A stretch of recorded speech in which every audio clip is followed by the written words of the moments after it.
As women that always kept all the mitzvot like the men, so they're more makpid on it. But I can tell you that my mom never went to synagogue to hear Parashat Zachor, I don't think, and nor did my grandmother for sure, and I'm pretty sure that none of your grandmothers did it either. So, if you want a real mitzvah, take care of your kids at home, it's a much greater mitzvah. But for the boys and for the men, definitely it's of utmost importance to hear Parashat Zachor. And just a correction, a lot of synagogues sell Parashat Zachor, and it's a big schut, so people pay a lot of money for it. But if the guy who's getting the aliyah is not a shomer Shabbat, so he can't be motzi rabim yedei chovah. And if he doesn't know how to read Hebrew properly, so then it's a machshil rabim. He's making the whole shul mess up. So therefore, the gabayim of the synagogues, and especially those who run youth minyanim and things like that, have to gauge if it's wise to sell it, or maybe it's wiser to give it to the rabbi or something like that, who hopefully is a Talmid Chacham, and that way they can do it the right way according to the halacha. We have a fast Wednesday of Ta'anit Esther at PURIM. This fast, those who are over bar bat mitzvah and are in a healthy condition and are not pregnant, nursing, or at the age of having children, are obligated to fast. For women that are either pregnant or nursing or within 24 months of a baby, it's very easy to give them leniency not to fast. All other women should consult their local rabbi because there might be a lot of other leniencies as well. But for men, people call, I have a headache, do I have to fast? So the counter answer, I'll give you the answer in advance. You'll save me time with all these phone calls. If you could be at work, you could fast. If you can't, if you're so weak and sick that you're going to go home now to bed and you can't be at work, so then maybe we could discuss if you should fast. But if you could be at work, you could do everything you want, but just fasting is not convenient for you. So then who you're fooling? Even though it's a Ta'anit Kal, it's a very easy fast that has a lot of leniency on it. I want to talk about things that we speak about every year, but each year Hashem Siyata D'Shmaya gives us a new approach. Hopefully He'll give it to us again this year. I want to talk about the day of PURIM, the Sudat PURIM. Of all the mitzvot of PURIM, the many mitzvot that we all keep, beginning from what's a custom, not a mitzvah, but it's a custom of giving zecher l'machzit shekel before PURIM, and then matanot le'evyonim on PURIM, and kriyat Megillah, which is an obligation for men and women alike, the eve of PURIM and the day of PURIM, and then the mitzvah mishloach manot, which I want to stress. I've stressed this in the past in classes. If you go and buy a candy basket and give it to somebody, you did not do the mitzvah mishloach manot. Mishloach manot is called api halacha mana chashuva, something that has an importance, and candy has no importance. You wouldn't go to an important person and bring a candy basket. It's not a thing. So you'd be a lot better off going in and buying at least cake or something like that, that has some sort of respectful shape to it, and a bottle of wine, and giving that as mishloach manot, and at least you get the mitzvah. And it'll save you a lot of money probably along the way too. Of course, a lot of people give many mishloach manot. Women are busy with this already a month ago. It comes with a theme. There's different minhagim in this. The kids are dressing up like Superman, the mishloach manot have to be Superman, and this and that.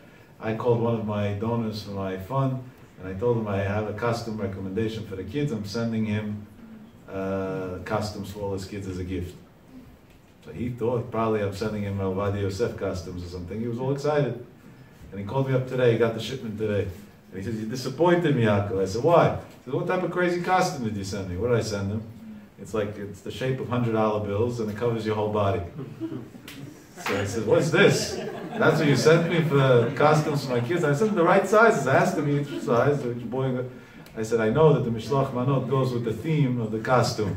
So I want a large check on PURIM. I figured this would give you an incentive to do it the right way.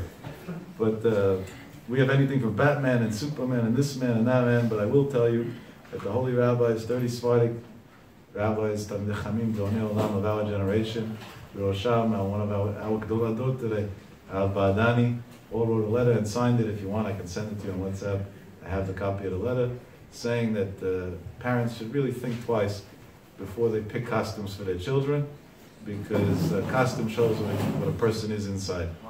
And if your son dresses up like a gangster, that's what he's going to be one day. So it would be a lot wiser to kind of coach them in a nice way into dressing up like things that actually have some sort of meaning. and have some sort of value as opposed to crazy things. Besides, al pi halacha, if somebody dresses up like something that's scary, al pi halacha, you're allowed to throw him out of the synagogue literally, because we have to suspect that if a pregnant woman sees him, she'll get scared, and lo aleinu, she could lose the child. It's brought down in the poskim. And therefore, if your kid had plans of dressing up like a gorilla, you're telling them they should go to the safari, but that doesn't happen in a shul. And there's nothing wrong with a shul enforcing that there's no gorilla costumes coming in, and nothing weird and scary, because we have to protect the basics of human decency in our surroundings. That doesn't mean it shouldn't be fun and cool and chilled, and that's all important. But it could be done in good taste, or it could be done in bad taste. So it should be done in the funny element as opposed to the frightening element. A mitzvah that we all keep, but not always keep the way the halakha says to keep it, is the mitzvah of Seudat Purim. It's an interesting mitzvah. The mitzvah to have a meal. By the way, the majority of the actual meal part has to be during the day, so you've got to start your meal relatively early. And then during that meal, there's another mitzvah. And this is a mitzvah that people like.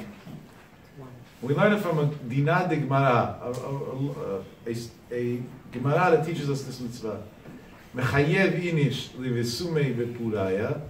A person is obligated, and we're going to discuss in a moment what it means, livisumei, on Purim, ad de lo yada, until he gets to a state that he doesn't know the difference between Arur Haman and Baruch Mordechai. Between cursed is the evil and blessed is the righteous. So this Gemara is up for a lot of questions. Number one, we know the entire Torah objects very strongly anything to do with alcohol intoxication. Noach, terrible sin came out of it. Generations of tragedy came out of it as well. And as you look down in the stories of Chazal, every time there was drinking involved, it either led to sin or to death. And it's very weird that we would have a holiday that the prime theme of the holiday is getting drunk. That doesn't add up with Jewish values. So of course, those who like distorting the facts say, no, it doesn't mean getting drunk, it's just a remez. It's coming to symbolize something. I'm very scared of people who talk that way, because maybe Zachor et Yom HaShabbat Kacho is also a remez. At that point, there's no end. Once you deviate once and say it doesn't mean it, then you could say everything doesn't mean it. So there is a Rama in Halacha that Maran Shulchan Aruch says this Gemara straight out, But there is a Rama that says that in his countries, they didn't get drunk. They used to drink a little more than they used to, and they would go to sleep. When you sleep, you're in a state of Ad lo yada bein Arur Haman and Baruch Mordechai. And that's what many people rely on, because not everybody's able to contain their alcohol properly, and that would be a wise idea for them to rely on this Rama. But that doesn't explain why is there such a mitzvah. What is this mitzvah? It almost sounds against everything of the Torah. Now, it goes more than that. It seems like maybe we should find a way around this, because not always can we say the best things in the world come out of drinking, to put it mildly. So is this literal? Or again, like others want to claim, maybe this is just some sort of parable. So the Gemara has a story when the Gemara brings it down. And this is to emphasize whether this is literal or not. The Gemara says that Rava and Rav Zera used to switch Seudat Purim one by another. They did this for many reasons. If you look in the Rishonim, it's besides the fact that a Seudat Purim should be done with friends. That was one of the reasons. Another reason is that the best version of Mishloach Manot that you can possibly give is if you have a guest in your house for Seudat Purim, and before the meal you bring him a nice platter of food and a bottle of wine, and you say, here's Mishloach Manot, then you did the mitzvah in the best possible way in the world. Because you gave him actual food that he's going to eat on Purim, that's cooked. You did the mitzvah with all the hidurim possible. And it would be better to do one of those than 5,000 candy baskets. Because here you have a mitzvah, and in the other place you just have a credit card bill. But, so every year they would switch off. One year I would go to Rav Zera, the other year Rav Zera would go to Rav. That's what the Gemara says. They had such a custom. The Gemara says a crazy story. Kam Rava v'shachte Rav Zera. They got drunk. And while he was drunk, he went and he slaughtered his friend. Sliced his throat. Killed him. We're talking about Gdolei Olam. There's a story in the Gemara. We're not talking about Chas v'Shalom. But this is what the Gemara says. So now we got to deal with this Gemara somehow. It says, then afterwards he sobered up and he sees his friend dead. Oy vey, what happened? I killed him. So he prayed and he did Chiyat HaMetim. He brought him back to life. Solved the problem. Now listen to the rest of the Gemara. This Gemara obviously needs a lot of explanation. But listen to the rest of the Gemara. L'shana acheret, the next year, he told him, come, let's do the Sudah together. I'm coming to you this year. What does the Gemara say? He didn't agree. Why didn't he agree? So what would we all think? What do you mean? He got killed the year before. Of course he doesn't agree. It doesn't say that. You know what the Gemara says? He says, I can't bank on the fact that a miracle is going to happen. This Gemara to me is a pele. I have one very, very simple question on this Gemara. Why didn't Rav tell Rav Zera, don't worry, we can do the Sudah together, because this year I'm not drinking after what happened last year? Wouldn't that be a very simple solution to the problem? So what comes out of the Gemara? Even after Rava was shachte the Rav Zera, even after that situation, not drinking by the Sudat Purim wasn't an option. That didn't even come up as a discussion. The discussion was, can we rely on if the incident happens again, will we be able to do Tchiyat HaMeitim or not? How do you understand this? It doesn't make sense. When we have a guy by us Sudat Purim one year that pukes in the house, he's never allowed back into the house again. The Gemara says, Kam Rava v'shachte Rav Zera. So the Marsha wants to say, and there's a big dochak, this is not what it says in the Gemara, it doesn't really mean that they killed him, just they drank so much that Zera got the situation that he was like alcohol poisoning. He was like, Ki'ilu karov lemita.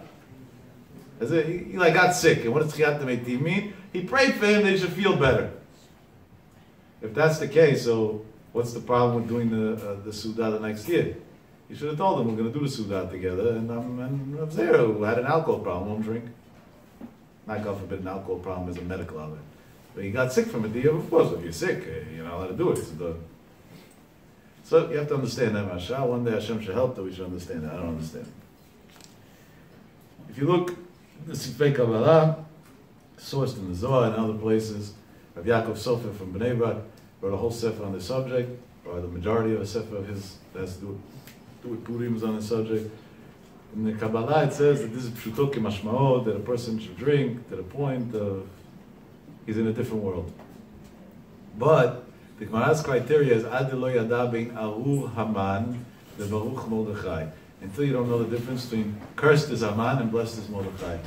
This Gemara has to be understood, because I have a very simple question.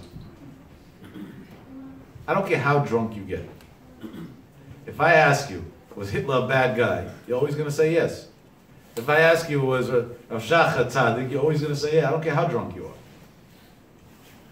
So there's no point in the world that a person can get drunk that he won't be able to differentiate between the evil of Haman and the good of Mordechai. There is no point like that. The only point is passing out. So that's the Ramah. Go to sleep. What do you have to get through the whole thing? What do you mean a hangover for? Do what the Ramah's with. But when you're awake, I don't care how drunk you are, you're always going to know the difference. So what's this criteria of the Gemara? It's a criteria that can't be kept. What does this mean? Haman is the ultimate of evil. Mordechai is the ultimate of righteousness. I don't care how drunk you get. You'll always know the difference. So what does it mean? The Mefashim have many discussions on this in order to explain this. One of the pshatim is very known, it's brought down in a sefer called Sfatayim Yishat, but it's not his, he brings it down from others, I don't remember from who.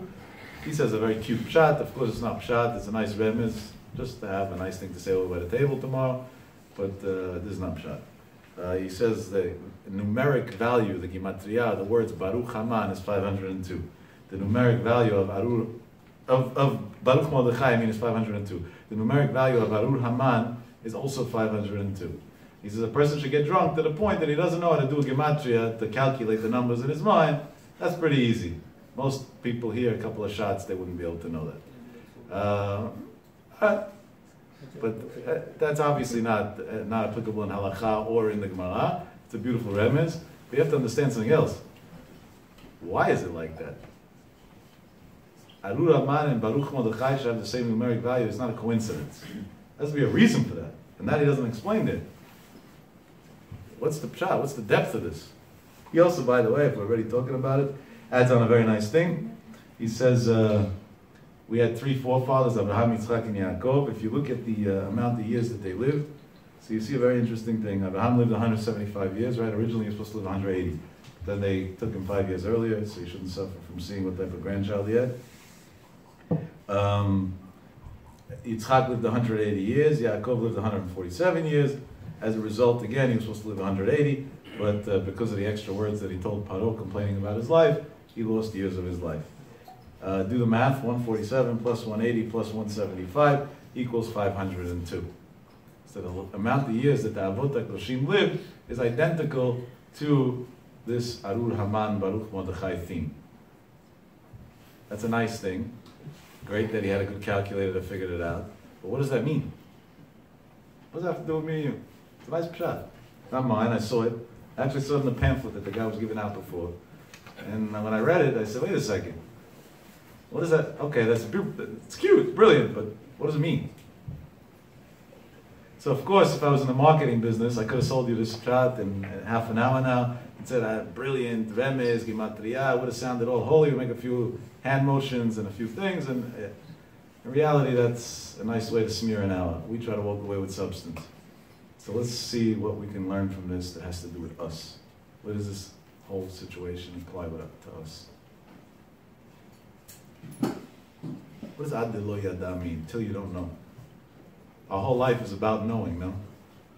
When a kid's 3 years old, or I don't know exactly, they put him in one of these pre-Ks, and they start teaching him how to read, or ABC, or whatever it is. An Aleph Bet, Bavdil. And as he gets older, we teach him how to read, and then we teach him Chumash, and then we do that. And on the secular end also, we teach him math and sciences.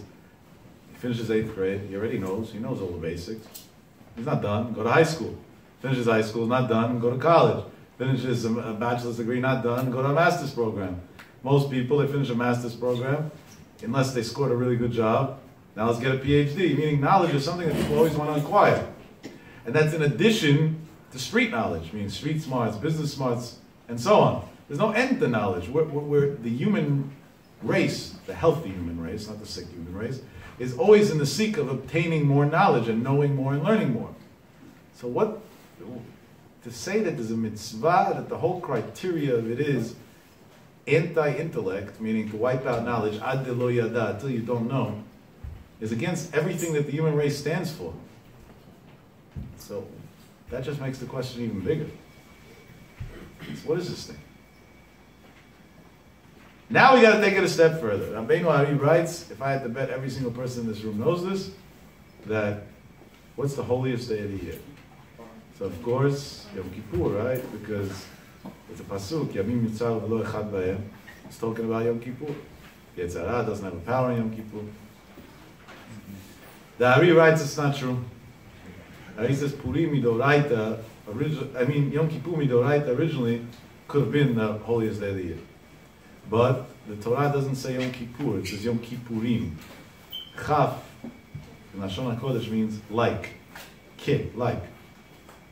Yom Kippur is a day like Purim. Comes the Ari and writes, so Purim is greater than Yom Kippur. Yom Kippur starts by Kol Nidrei, ends Nila. Sudat, the holiday of Purim starts by the Megillat Esther at night, ends by the Sudat Purim. Meaning, if there is a parallel, the parallel equals that the Sudat Purim is Nila. Meaning, El Nora Lila, Ptichat Echal Nila, the moments that everybody's in shul and takes it very, very seriously. What's holier than that? Getting drunk. What? Do you understand that? I don't. Doesn't make sense. Take it a step further. The Gaon of Vilna takes this concept of the Ari, not from the Ari, he does it on his own, and goes even further. He says every holiday, and if you look in the Rambam, is Chetzio LaHashem v'Chetzio Lachem.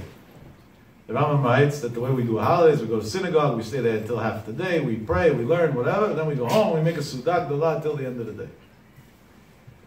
Yom Kippur, there's no Sudah, you're not allowed to eat.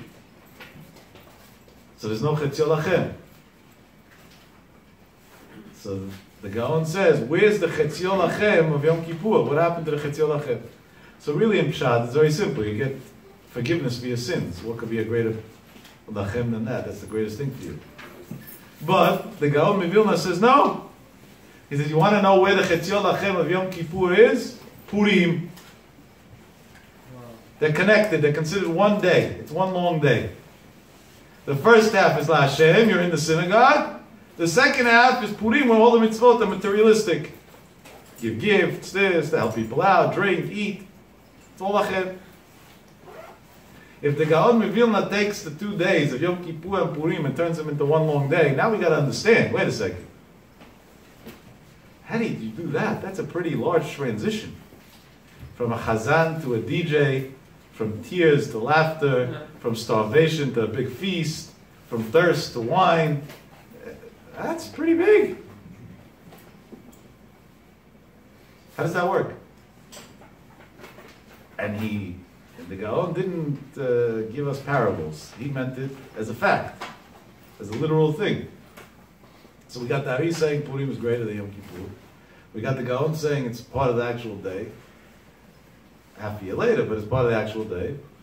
We got a Gemara that goes to some extreme, and a halakha that almost is not understood. And exactly on this holy day, we get rid of our knowledge. Now let's make another observation. And with this we'll begin building a puzzle that hopefully will give us something nice to take home. Rashi, this is in the Poskim, is brought down machloket on this, but Rashi on the Gemara there says livsume, to him it means to drink, but he adds a word. Rashi adds, he doesn't add it into the Gemara, he explains, biyayin. That the mitzvah of the day of Purim to drink is only wine. I honestly think that if somebody drinks L'Shem Shamayim, he only drinks wine. That's what Rashi writes. If the idea is to get drunk, you can get a lot more wasted on other things than wine. So why dafka wine? Sume biyayin. Wine. The poskim have a discussion in this. If it has to be only wine, or you did the mitzvah no matter what you drink. But the De'ab Pshuta in Rashi and in many other Rishonim was only wine. Now, by the way, if we're already saying only wine, if you're having a Sudat Purim, and you have a maid there or a waiter there, or unfortunately family members that are not Shomrei Shabbat, so make sure your wine is mevushal, because it would be sad on a day as holy as Kippur, holier than Kippur, to drink Yain Nesach. That's just a good idea. And if you want to save people's health, then make sure all the wine in the house is dry, and there's no sugar-oriented foods on the table either, and then you'll save people's health as well. That's just also a good eitzah. But one way or the other, what's this wine thing? So I heard once a brilliant pshat. I'm sure it's brought down in the Sfarim. I don't remember where I saw it, but I want to take this idea and go straight through it and come out with what we titled our shiur. I'm going to give you a formula that if you stick to it, you will be able to visibly see miracles in your life through the day of Purim. And I don't mean this as an exaggeration, and I don't mean this as a thing.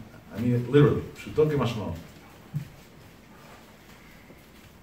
Listen to this. Mankind was created. God created one person first, took part of him, a rib, or something like that, and created a woman from him, Adam and Chava. Erev Shabbat, Bein Hashmashot, they get married. The marriage didn't really succeed so well, at the beginning at least. How long did it take them until they had their first fight? Normally we say that a couple, after they get married, it lasts until after the honeymoon. Because what does a honeymoon really mean? I'll call you honey for a few weeks, and from there go to the moon, I don't want to see you anymore. Yeah, that's what it is. That's where the Goyim got this idea from. But, L'maaseh, How long did Adam and Chava's marriage work out for? Chazal say in the Midrash, not even 6 hours. They had their first fight less than 6 hours later. It was a pretty nasty one too. It was one that ended up causing a very, very big consequence. It brought death to the world. It's a very sad story. It got them thrown out of paradise. They paid heavy, heavy consequences there. It brought birth pain to the world. It brought problems with child raising to the world. All the suffering of the world came from that fight. And it was a precedent to fights going on further between couples. It was the first time that a man blamed his wife for his problems. God comes to Adam and says, what's going on? It's my wife's fault. Aisha shenatata imadid. And of course she didn't assume responsibility, she blamed the next one. So this was the beginning of the cycle of society that everything's not my fault. We always dump it on somebody else. I have an acquaintance that sat recently with a person who's struggling with language and never known his personal life. And listened to him for about 3 hours straight, venting all his problems. And when he heard all his problems coming out, at the end he told him, I want to ask you one question before we continue. And he said, what? He said, is there anything in everything that you listed to me, not that I'm undermining it, it's tragic, my heart goes out for you, but is there any, even one drop, that you think may have been your fault? This was his father, his mother, his teacher, his brother, his sister, his friend, his enemy, was there anything? And the guy called me to tell me this afterwards. He says, what do I do with such a person? He said, after 3 hours of listening to him, story after story, not one thing was the person willing to say, yeah, that was my fault. I could have done that different. Nothing. He had someone to blame for everything. You know what I told him? I said, what do you want from him? He got it from Adam and Chava. Aisha shenatata imadid, the nachash isiyani v'ochal, the poor nachash had nobody to blame it on, so he took the... What do you want from him? I said, poor guy, if we'll give him enough love, hopefully one day he'll heal, and then he'll realize, yeah, there was a lot along the way that he could have done differently. Today, for some reason, a lot of our teens assume that if their teacher didn't smile to them the way they wanted to in the morning, so they have to do one of two things, either become an opiate addict or walk into a school with a gun and mow down 17 people. That's the generation we got to. It's my way or everybody else is bad. Oh, sometimes life can go not your way and everybody else is good. It's okay. There's nothing wrong with that. Not always does everything have to go your way in life. It's a big lesson, by the way. But Chazal talk about what was this thing, this fruit, that was the desired fruit that they had during that sin of Eitz Hadat. There's a couple of opinions in Chazal. No, an apple's not one of them. And that's why one of those videos that came out recently about some forged skula, quote unquote, of putting apples on a table Friday night or whatever, and the way they presented it is Christianity, it's not Jewish. But Chazal say it could have been chita, wheat, or geffen, grapes. And there's a third opinion as well. Grapes is the commonly accepted thing, even though it's an equal machloket that wasn't, we weren't there to know. And we do many things in Jewish halakha and tradition as a result. The reason why we do kiddush on wine is to rectify the sin of Adam and Chava. The reason why we do kos shel bracha on wine is for the same reason, and the list goes on and on and on. What was the sin? Let's go back a bunch of weeks to Parashat Bereshit and try to analyze a little bit. Chava was in Gan Eden. She had everything. Chazal say there were angels grilling them meat and serving them wine, and they had the ultimate paradise. So exactly some grape on a tree, that's what was missing now. That's what she was lacking in her life. Right after creation, when they saw God face to face, I once saw an unbelievable thing brought down in the name of Rabbi Yisrael Salanta. He didn't write it, it's in his name. They said an interesting thing. They said if a person does a sin that has a big pleasure to it, the sin is a smaller sin than a person who does a sin that doesn't have a big pleasure to it. Why? That doesn't make sense. What does one have to do with the other? They say at least the sin that comes along with a big pleasure, there's some rationale to it. We're not justifying it, but There's a big Yitzhak. A person wants to obtain some large amount of pleasure, then in a kosher way he wasn't able to obtain, in his mind. But if he didn't have air that had no pleasure to it, so what did you do? Stop? Just to do a sin? Like, what was the point? What did you try to accomplish? How dumb could that be? So that's already like 10 times worse. If a child was supposed to go to sleep at 8 o'clock, and I'm not talking about the parenting end of it, of being smart with bedtime, I'm talking about the technical end of it. And at 8 o'clock, he has friends over. So of course he doesn't want to go to sleep. The mother's going to look away. 9 o'clock, 10 o'clock. At a certain point she'll hope he gets tired enough, the friends will leave, whatever, she'll put him to bed. But if a child went into bed at 8 o'clock and then comes downstairs at 8:15, his mother says, why'd you come down?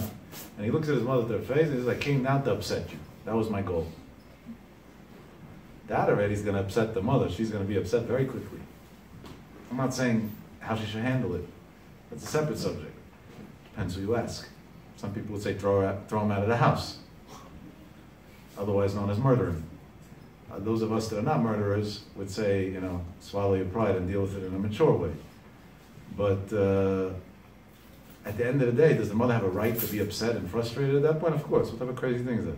I came down to upset you? That's the difference between umar lehachis, somebody who doesn't have irah to spite God, I don't want to be Jewish, I'm going to show him, to a umar leteavon, to somebody who does sins, but out of a tava, he has a big yetzara, and that's why he goes to do sins. Obviously, umar lehachis is so much more severe. You're here to spite, or you're 2 years old, what's your problem? Okay. So definitely Chava wasn't out to spite, right? She had everything working for her. She saw God face to face. She knew God. She was in paradise. Her agenda wasn't to spite. So what's left? That there was a desire. What was the desire? The desire was a couple of grapes. Come on. If you had a friend that came to you and told you that he's going next week to New Zealand, and he said, New Zealand, at all places, what'd you lose over there? I'm only going for an hour. What are you going to assume? He probably has some big business deal. He's buying some building there. I don't know. He has to go for the closing to sign and come back. But you ask him, why are you going to New Zealand? And he tells you, a few weeks ago, I saw a picture on Instagram, lo aleinu. He's a goy. Now, Jews don't see Instagram.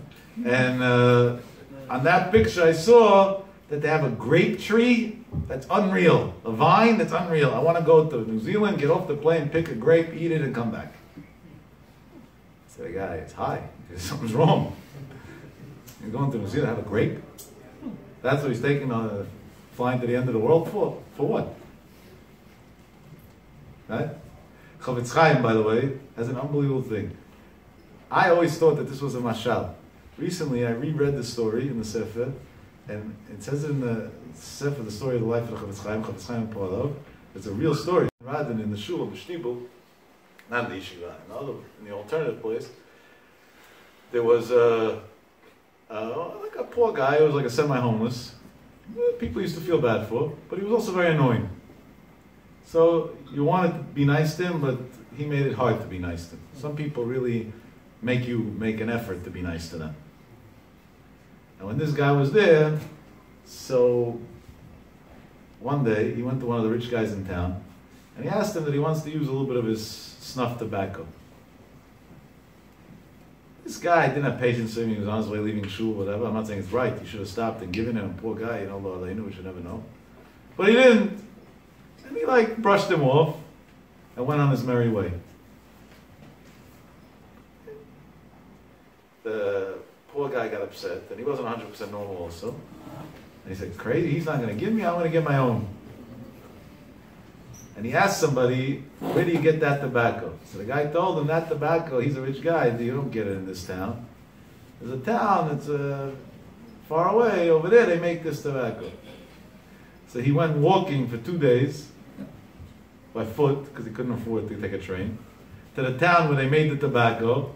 He bought himself this tobacco, or got somehow, and came back walking 2 days. This was a 4-day story. To the shul where the Chavetz Chaim was one morning. And comes back by Shacharit, and with big pride, says, see, I don't need that guy. Look, I got the tobacco. And they ask him, how'd you get the tobacco? I walked 2 days. I got it, I walked back 2 days. and the whole shul bursts out laughing. Shugim. And the whole shul bursts out laughing, and the Chavetz Chaim starts crying. And everybody thought he's crying because he felt, Chavetz Chaim didn't agree with Lashon Hara and insulting people. And the Chavetz Chaim got up to speak, and he says, "You all think I'm crying because of what you did to a Jew.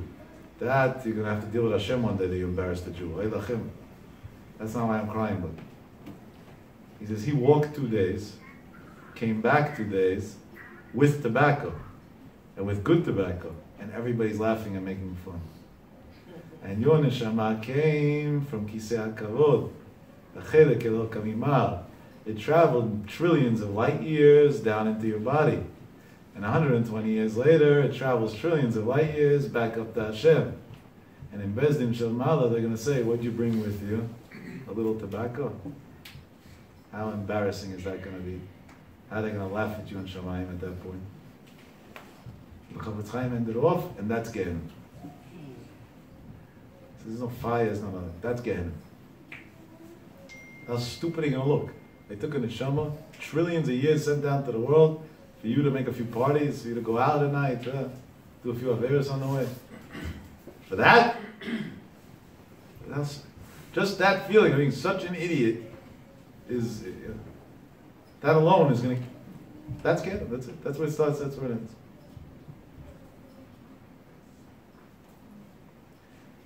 Part 1. Part 2. Who gets more credit for doing something good? You have 2 guys. One guy, a multi-millionaire.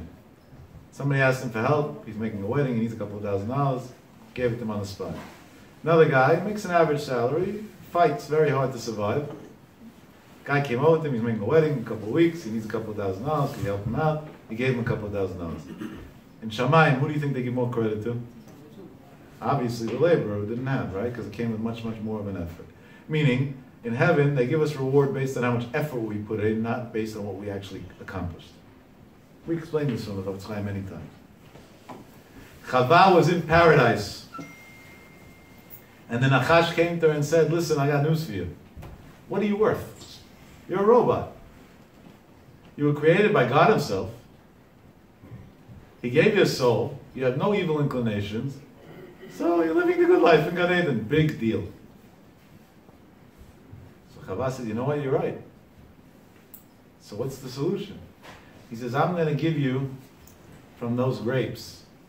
Those grapes are called Eitz Hadat, the tree of knowledge. At that point, you'll have the ability to choose. And when you have the ability to choose, you can choose wrong too. And anyway, you'll make the right choices.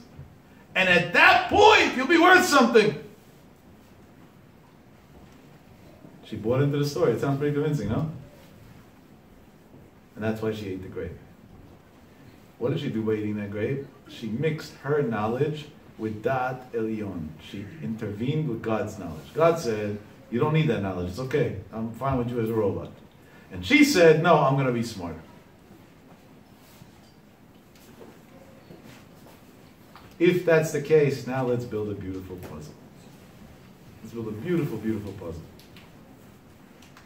Comes Rashi and says, where does a person go wrong in life? That he thinks he knows best.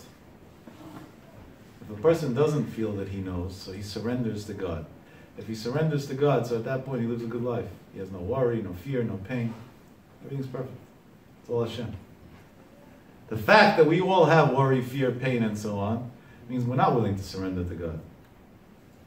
So inside, our knowledge is what counts. I have a reason to worry for tomorrow's test. I have a reason to worry about this. It's all I.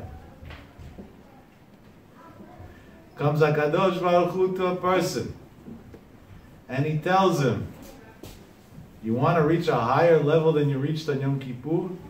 There's one way to do it. Surrender to me. Concede to me. You can't do it naturally, do it artificially. Mechayev inish livsume comes Rashi biyayin. A person's obligated on Purim to go take wine, to take that concept of dat, of knowledge, of I understand, I know, and to bring it to a point of ad de lo yada, until he eliminates that knowledge. And not only does he eliminate it, what's the result? How do you know you eliminated it? Bein Arur Haman leBaruch Mordechai. That he understands that just like in life there are days that feel so cursed like Haman, the worst situations in the world, it comes from the same exact place as the greatest situations that happen to me. I'm going to share with you something that happened to me on my way here. I have a daughter, God should bless her, my only daughter. I have other children, thank God, but I have one girl, the oldest, who's in seminary in Israel. I don't know how many of you girls went to seminary in Israel, but you pay about $35,000 for your daughter to be brainwashed. Yeah, that's more or less my summary of seminary in Israel. Now, of course, I believe in kids going when they want to go, because that's in general my parenting way of doing things. Because, yeah, if you want the experience, go. But my daughter, thank God, I was blessed. Hashem should watch over it till 120. Is a hardcore intellect, and you can't brainwash her. Everything has to actually make sense and add up. She calls me telling me an interesting thing on the way here. This was important enough for her to wait up until about 7 p.m. when I was able to call her, which was 2 a.m. in Israel. So it was important to her to discuss this subject. She went to what she called an Yom Iyun, some sort of thing, day, that they had a speaker that spoke about music, but not about non-Jewish music and hip-hop, rap, and all different other disgusting things that you can do in your life. I meant that literal, that wasn't an exaggeration. And country, forget about it, you're not even human at that point. You want to know when you went subhuman? That's when you start listening to country music. But if you're that depressed, please go get help. Yeah, I'm sorry, I know a lot of people are going to send me hate mail tomorrow, but I like it, it's kind of fun. Maybe I gave material to somebody else to speak about next week. But anyway, one way or the other, this speaker went and did something that in my world is extremely evil. Now, because I don't believe in mentioning names, I'm not going to out her, even though I think she deserves to be ousted. She put up a screen with slideshow. And here's how the slideshow went.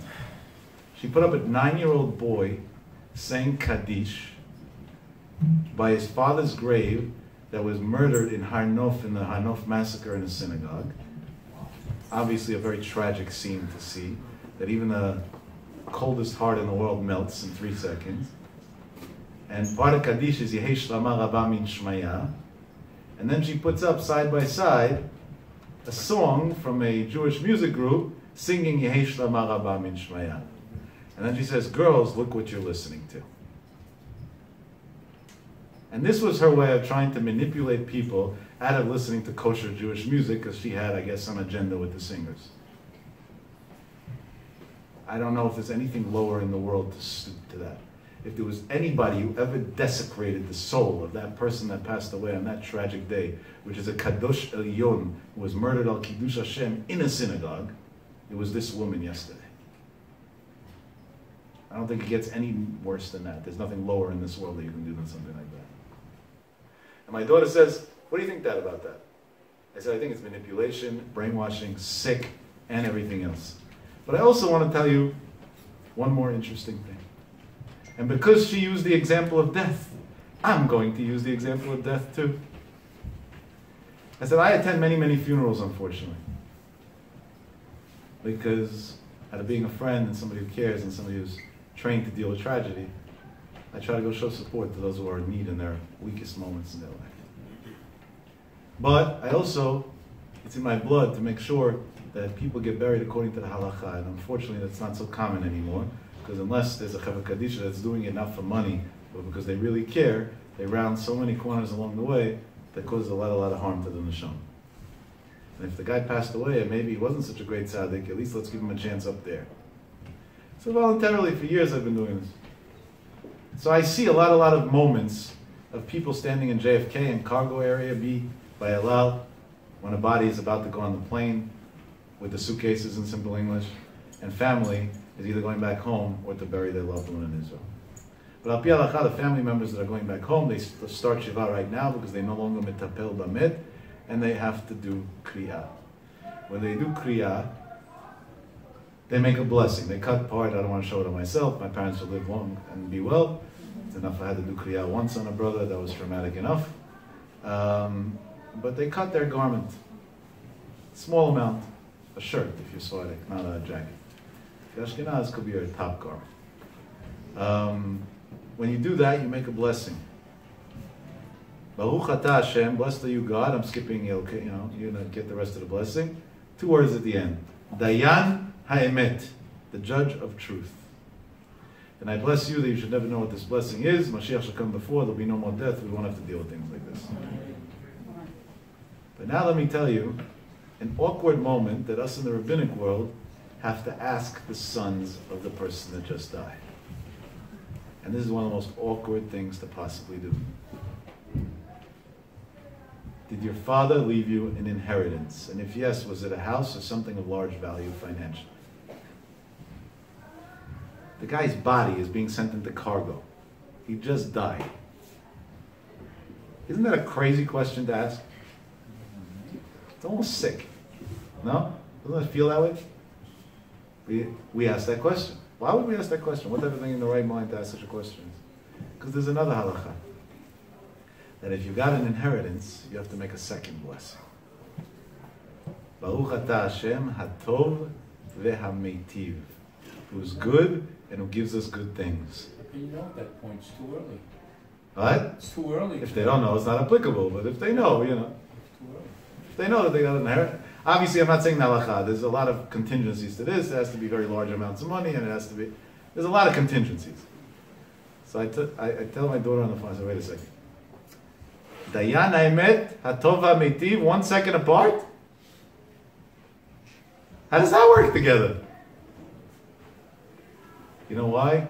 Because honest people deal with pain, and even while they're dealing with pain, don't forget the good. And even though emotionally that doesn't sit well, intellectually that's honest. Yes, my life hurts sometimes, but even when my life hurts, I have so much good. I am blessed. Comes like Rosh Baruch Hu and tells a person, the only reason why people have any struggle is because yada, they think they know. If they would know that they don't know, suddenly they wouldn't have struggle. Suddenly life would be so much easier. I'll give you such a silly example, but it just happened last night to me, so whatever. I come into the house last night, and I'm already in bed. I want to go to sleep, and sleep is a rare commodity in my life, unfortunately. So this is a very exciting moment. And at that point, I realized I need something, and I had left it in the car. Now, go get dressed, go out to the car, get it, and I needed it right then. It's a little bit annoying, right? I got a little frustrated until about 30 seconds later when God laughed in my face. I went to get my keys out of my pocket of my pants that was hanging to go down to the car and unlock the car, and the keys weren't there. When I went downstairs to the car, the keys were left inside the car. Otherwise known as this morning, I would have not had a car in my neighborhood. So now think about what God was thinking, quote unquote, during those 30 seconds. You're getting upset that you have to get dressed and go outside, and now I'm saving your car in a lot of aggravation. You know, after 120, that's the way our whole life story is going to look. Every single time you cried, and every single time you got upset, and every single time you got angry, Hashem's going to show you the reason behind it, and you're going to be like this. You're like, what? Where do I bury myself? The Chevra Kadisha didn't do a good enough job. They should have put more sand on me. This is, I can't deal with this shame. Comes like Rosh Baruch Hu and says, on Yom Kippur you do tshuva. Part of tshuva is you know what you did, meaning you acknowledge the sin, you regret it, and you commit to a pattern of trying to get better. On PURIM, you don't do that. PURIM, you skip the whole process. You say, God, I don't know anything. It's all you. Take my knowledge, take my life. It's in your hands. Whatever you do is good. Unbelievable. Unbelievable. So at that point, there's no difference between Arur Haman, Baruch Mordechai. It's all a blessing. Haman's issue with God, that he was an evil person, fine, I'll take it up with him one day face to face. Or he took it up with him already when he was killed. But in your personal life, Your days that you think are Yemei HaChoshech, as Rav Nachman calls them, know that it's all a blessing from above. If that's the case, suddenly the mitzvah is not so extreme. There's not a mitzvah about getting drunk. There's a mitzvah about surrendering to Hashem. In Purim, in Hilchot Tzedakah, there's a halakha that doesn't exist the whole year. Just the opposite. The whole year, we actually use the halakha exactly the opposite way. During the year, if somebody comes and asks you for charity, are you obligated to give them al pi halakha or not? Technically, yes. In halakha, it says you're obligated to give anybody who comes and asks for anything. But in reality, no. Why? The Gemara learns it out. It's called Putad Rav Yosef. That's one of the examples. That being that there's so many people that are frauds and ask for funding for things that al pi halakha don't deserve funds, therefore one is not obligated to give charity to anybody. On Purim, there is a halakha called poshet yad notnim lo. A guy could come to you and tell you, I don't need your money, I don't need charity, but I want it. Give it to me. Wow. I'm in the mood. Give me a couple bucks. You know, you take out a couple of dollars and give it to him. What type of crazy thing is that? The guy's telling you straight out, I don't need it. More than that, he tells you, I have more money than you, but I want charity, give me some. And you take out money and you give it to him. Call it poshet yad, anybody, even a fraud, even a... What type of halakha is that?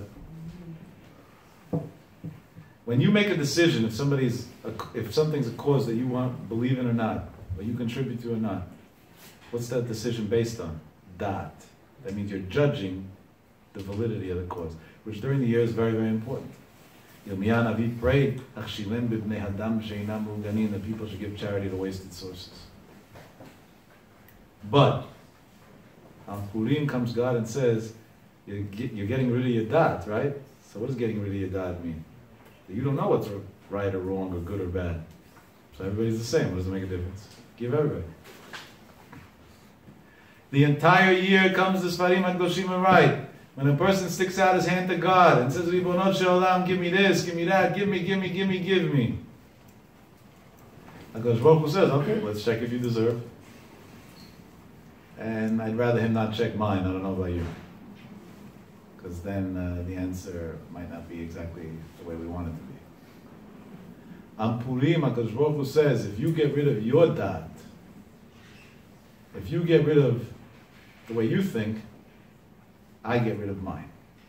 And I just give and give and give. Kol poshet yad, whoever sticks out his hand to God in prayer on Purim, notnim lo. We give it to him. But many people say, you know how many years I prayed on Purim and it didn't work? Let me tell you why. There is a custom in Am Yisrael to get dressed up in costumes on Purim. It's not a halakha, it's not a mitzvah, it's nothing, it's a custom. But we don't make fun of customs. If Am Yisrael did it, many Gedolei Olam did it as well, in minor variations, then there's obviously some sort of reason to it. That doesn't mean that you're allowed to come to shul to daven in a costume. That's not so simple. Al pi halakha. I'm talking about throughout the day, or maybe way to Sudat.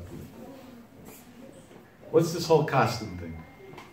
So of course, Megillat Esther, the theme is hidden miracles.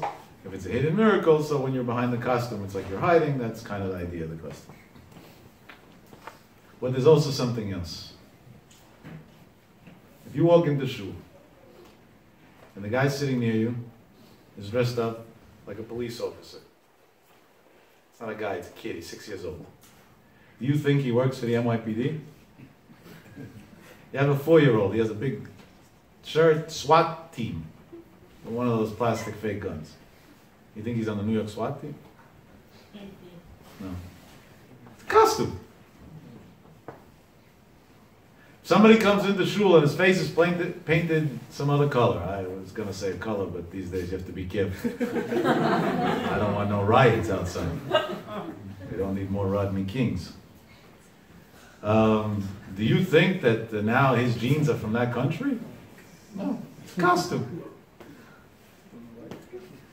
It's a costume, that's all it is. And let's say, Ba'alminan lo aleinu, against halakha, a person dressed up like a gangster or like a criminal.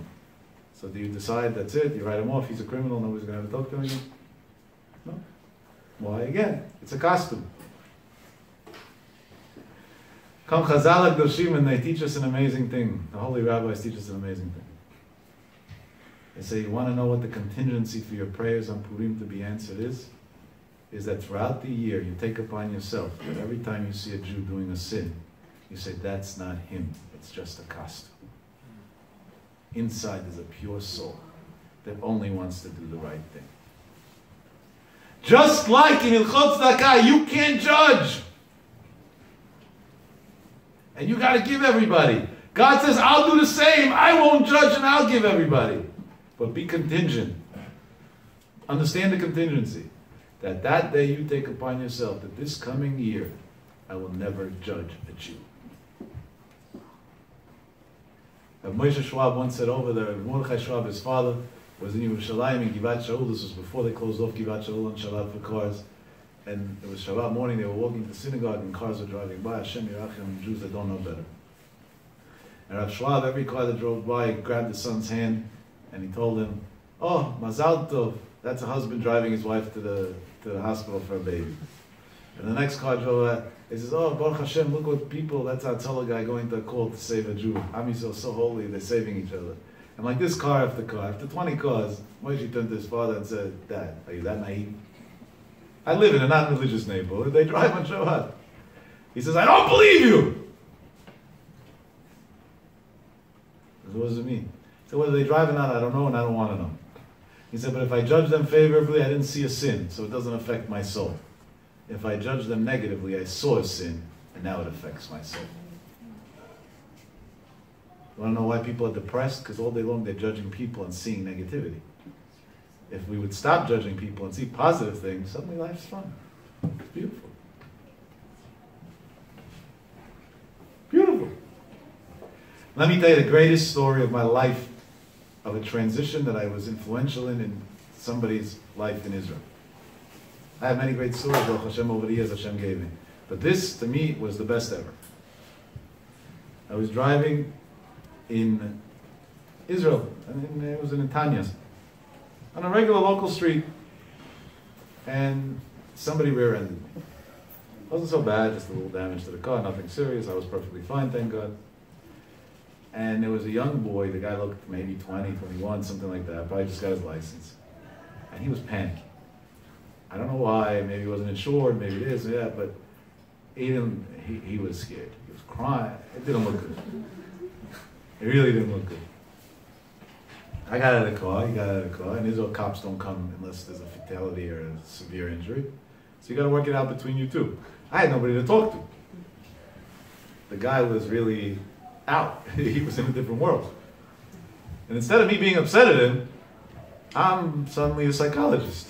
Calm down, it's okay, nothing happened, this, that. Finally, 2-3 minutes later, he gets a little sanity to him, and he says, you want my license, you want my information? And I looked at the guy, I don't know why Hashem put this in my mind. And I'm not saying anybody should do this, by the way. This is what happened that day. I said, Tzaddik, where do you live? I'm scared for you to drive home now. You don't look good. He says, I don't live in Netanya. Where do you live? I live in Haifa. Haifa, Netanya is at least an hour drive. I said, you can't drive an hour now. It's out of the question. I said, let's do this. I'm going to pull your car over to the side if you agree. We're going to park it here in the local parking lot. You'll write down where it is. And I'm going to take you to a hotel in Netanya and get you a room to rest. Tomorrow or later today, you'll feel a little better. He says, I don't have money for these type of jokes. I'm going to figure it out. I'll call a friend. I said, who said about money? I'm paying for it. He said, what do you mean? I just hit your car. Why are you getting me a room? I said, you didn't hit my car. Hashem wanted to wake me up. Probably I woke up late today for Shacharis. He sent you to smash the back of my car. What? So now I got to pay you for your services for giving me a wake-up call. So the least I can do is fix your life a little bit now. And to see a Jewish kid crying and panicking and suffering like this, no way. Not going to happen. The guy took me up on my offer. He was a sweet boy. He didn't take me up on the hotel part. He just says, no, he just wants to eat and drink something. I took him out for lunch. I filled him a table. What a table. Bukharian style I did it that day. You couldn't see the tablecloth. There was only one technical issue with that. There was no tablecloth. It was an Israeli restaurant with a piece of paper like this. But, okay, whatever it was. We ate, we chilled, we schmoozed. What a nice boy. He asked me for my phone number. I said, I'm not Israeli, I'm an American. He says, give me your American phone number. I gave it to him. 3 weeks later, he sends me a message. I just want to let you know that what you did for me that day had such an impact on me that I am a shomer Torah u'mitzvot. Because I said, if that's what a religious Jew does, I want to be like that. I don't want to disappoint him and tell him not everybody would do that for you. So I let him be naive. That much I let him be naive on. And by the way, you want to know my end of it? Lunch cost more than it cost me to fix that stupid damage that was on the back of the car. I went to some Arab chop shop in Yaffo, 45 minutes later, 275 shekel, everything looked like it was brand new, and life went on. Lunch literally cost me more than that. Now I could have judged, and I could have said the guy's crazy, and he drives recklessly, which he probably did, and this and that. What am I going to gain? So now I'll be upset too, so we'll have two upset people. Now we'll start fighting on the street like two animals, and Hashem will be crying in Shemayim on top of it. For what? Now again, I'm not saying to be naive, and of course there are laws and there's insurance for reasons like this and so on. But when there's a crisis situation, to know. Here's what I've told Moshe. When you see sin, you become sin. When you see negativity, you become negative. When you see good things, you become good. We're surrounded by tons of negativity in our life, and we're surrounded by tons of sin, unfortunately. But if we judge people favorably, then suddenly we don't see it anymore. Suddenly the world became a nice place. I'm going to use words that in the past years I was scared to say, but this year I got a blessing from a great, great rabbi in Israel that said this is okay to say. Alev ani badavar, I'm 100% convinced and guaranteed that if somebody takes upon himself that he will make an active effort on an hourly basis throughout his day, never to judge any Jew under any circumstance, even when there's reason to judge. Not to be a fool or a loser or a sucker and to be stepped on, but to give people the benefit of the doubt. And they come into Purim through growing in that area, then at the moment they surrender their knowledge to God on Purim, whatever they ask for will be answered, and their life will change to the good. And I've been blessed for many, many years to host great Synagogue Purim with many people and friends and people from all over the world that come, each one with his problem, and to witness miracle after miracle after miracle in ways that make no sense. In my home one year, we had a girl who was 7 or 8 months old. One of her legs was with a tumor through and through. Hashem Yirachim, we should never know only on Sonei Yisrael. They were going to amputate her leg, and by the next morning there was nothing there. It disappeared. I picked that story a little bit manipulative because people, kids, cancer, that we relate to. But guess what? So many people that just didn't do well in life. They were broken people. To me, that's worse. That's a daily death. They had nothing to do with themselves. They didn't know what they wanted. They came, a little simcha, a little chizuk, a good blessing, a big hug, and they walked out new people. And everybody can accomplish the same thing. Utilize your Purim for two things mainly. To give God your knowledge, and to pray, and to give tzedakah, especially to Aniyei Eretz Yisrael. And as a biased thing, I have to end off, especially to our fun, which to me is the most important thing in my life right now.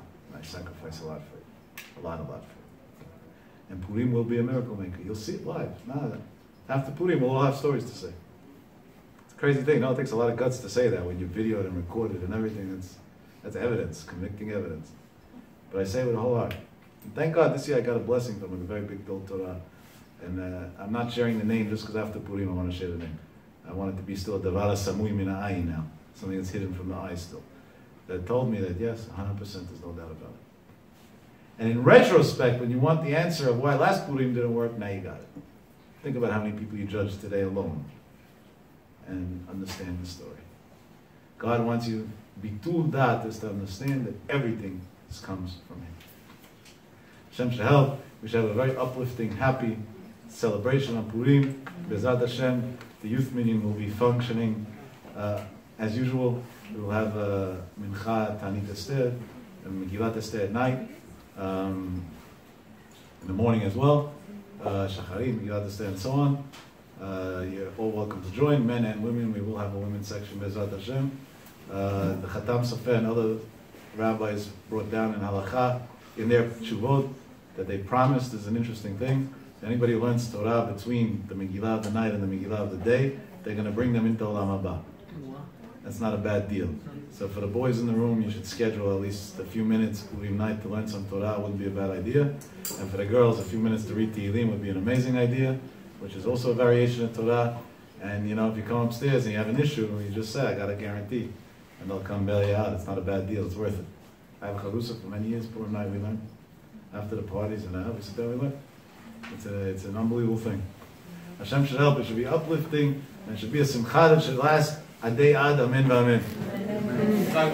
Guys.